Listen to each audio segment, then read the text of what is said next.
اگر تمام شب بیداری کریں اور یہی ایک دعا مانگیں، از اول شب تا آخر شب، گریہ و زاری کے ساتھ، اشکبار آنکھوں کے ساتھ، نالہ و فریاد کے ساتھ اگر آپ شب بیداری کریں اور اسی ایک دعا کے لیے شب بیداری کریں، تب بھی حق بجانب ہے کہ اول شب آپ دیکھیں شب بیداری کے لیے خدا کی بارگاہ میں مصلی بچھا دیں اور بیٹھ جائیں اور گڑ گڑائیں، اور امت اسلامیہ کی جو اس وقت ناگفتگو حالات ہیں، اس وقت جو نسل کشی ہو رہی ہے، اس وقت جو سینکڑوں بچے روزانہ یتیم ہو رہے ہیں، اس وقت جو سینکڑوں خواتین کی عصمت دری روزانہ ہو رہی ہے، اس وقت جو سینکڑوں بے گناہ افراد قتل ہو رہے ہیں،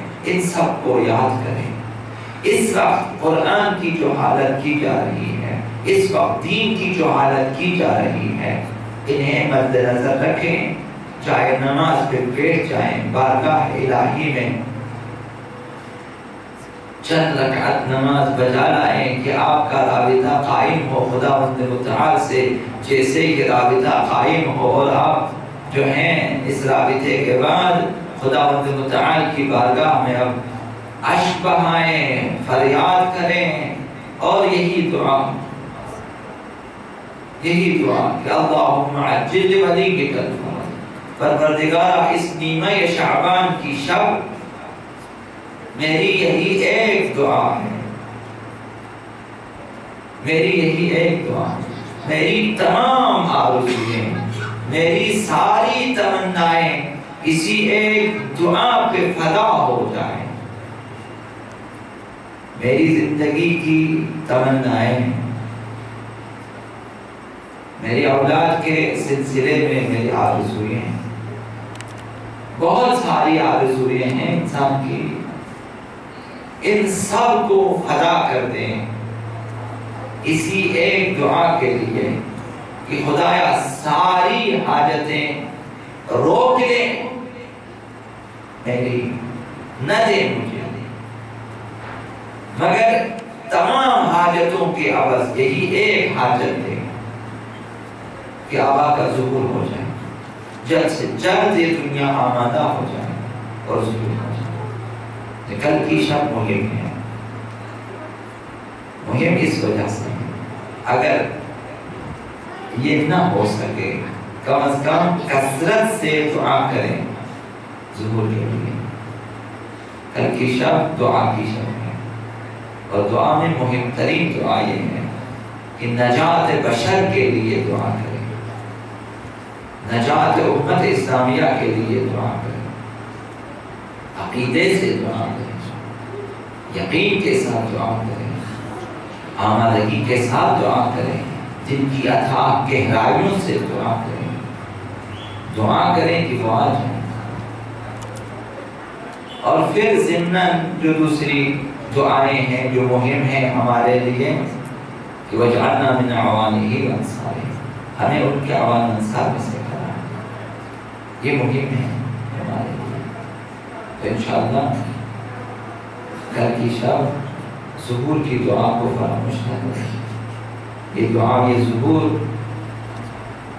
میں نے بھی عرض کیا تھا آپ بزرگوں کی خدمت میں کہ دعائے ظہور دعائے تمام انبیاء ہے، دعائے ظہور دعائے خدا ہے،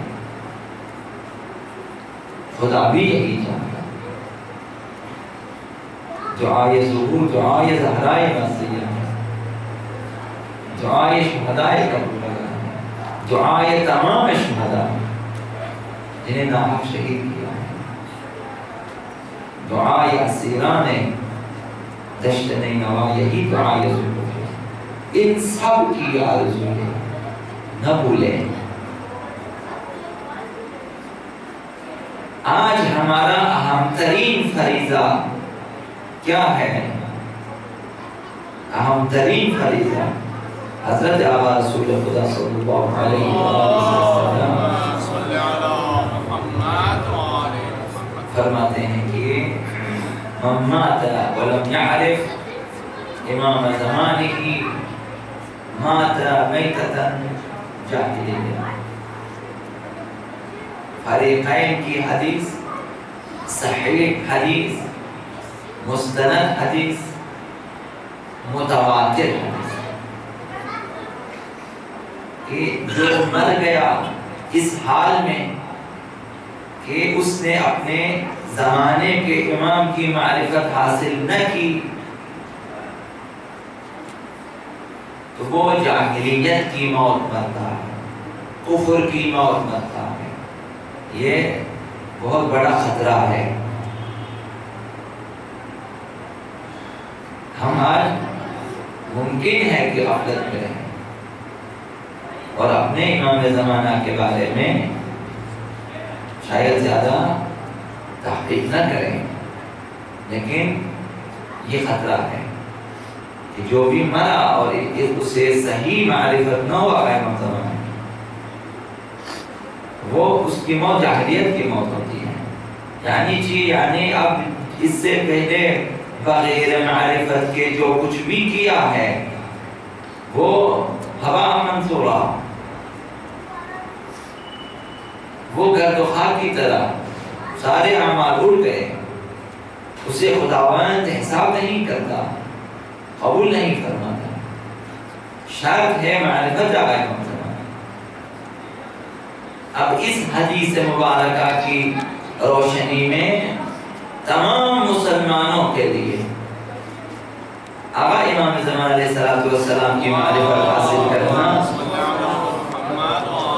ان کی شناخت، ان کی جو عقیدتی شناخت ہے، فکری شناخت، وہ جو اسلامی شیعی فکر ہے، وہ شناخت حاصل کرنا ہر مسلمان کی زندگی کا اہم ترین فریضہ یہ ہے۔ ہر مسلمان کی توحید و رسالت کو جو لوگ تسلیم کرتے ہیں، ان کی زندگی کا اہم ترین مسئلہ آقا امام زمان کی معرفت ہے۔ اس لیے کہ خداوند متعال نے ہماری ہدایت کو اور ہماری سعادت کو ان کے سپرد کیا ہے۔ آپ کی کامیابی دنیاوی اخروی ان کے ہاتھوں میں، ان کے سپرد ہے۔ ان کی معرفت ہمارے اللہ کے ساتھ رابطے کی نشانی ہے۔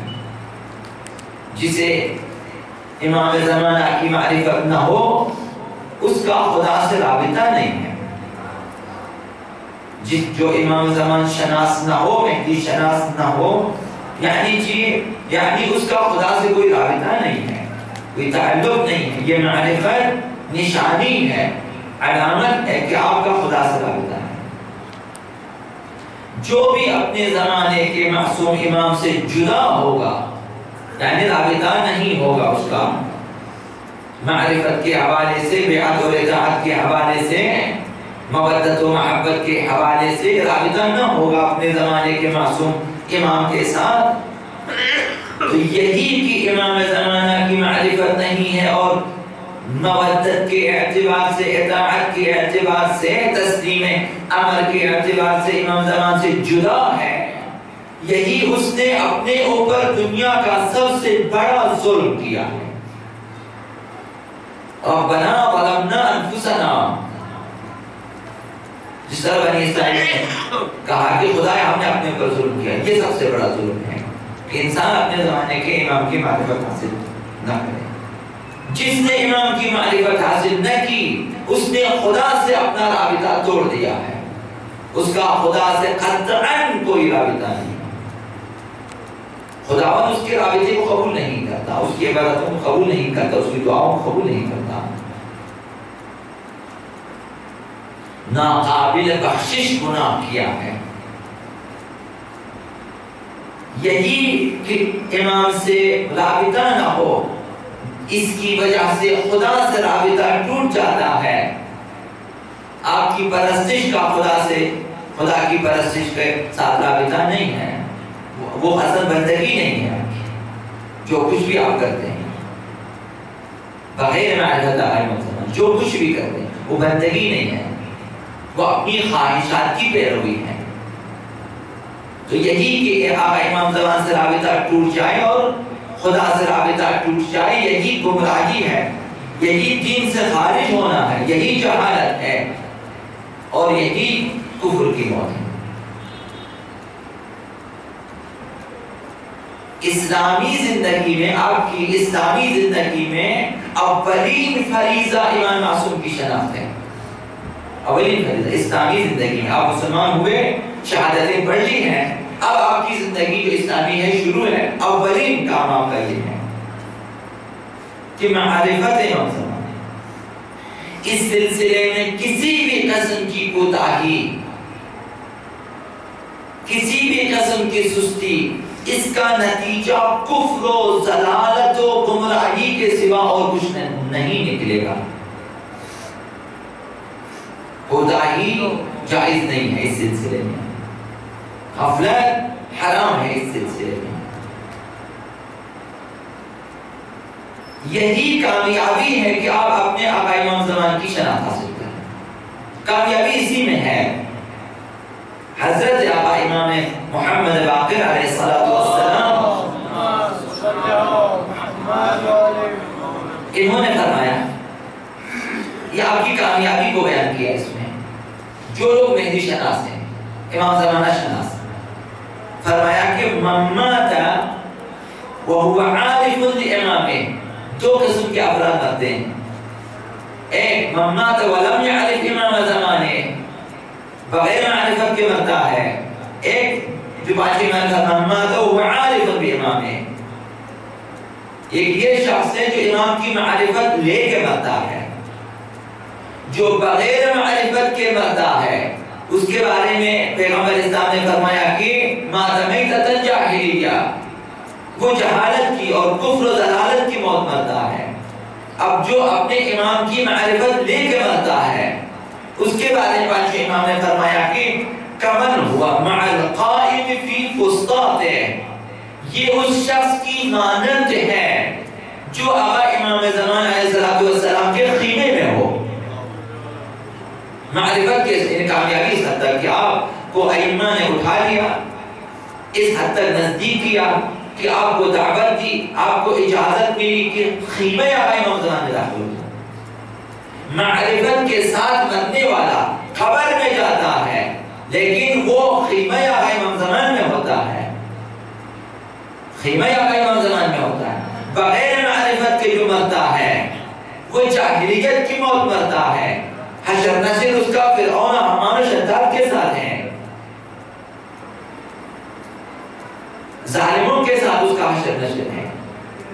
تو کامیابی یہ ہے کہ معرفت کے ساتھ مرے وہ بے شک مرے، لیکن اس کی حیثیت، اس کا مقام وہی ہے جو اس شخص کا ہے جو اس حد تک آقا امام زمان کے نزدیک ہے کہ خیمے میں ان تک رہنے کی اجازت ہے اسے۔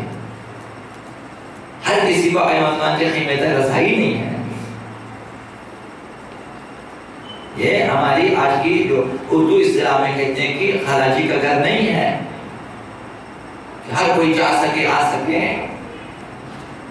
خیمہ آقا امام زمان صرف امام زمانی افراد کے لیے ہے۔